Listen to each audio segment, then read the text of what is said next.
We are given a quadratic equation. One of its roots is 5.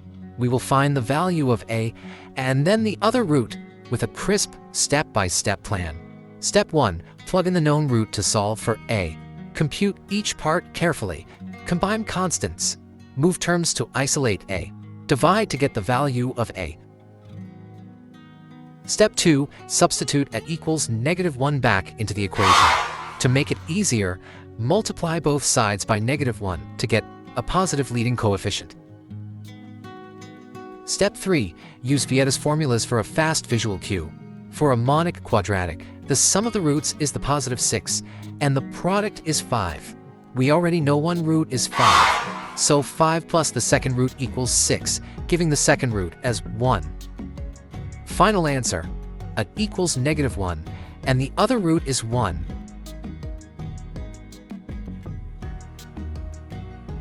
Thank you for watching. Tap like, share, and comment, and then follow and subscribe for more quick problem-solving tips. Let's make maths simple.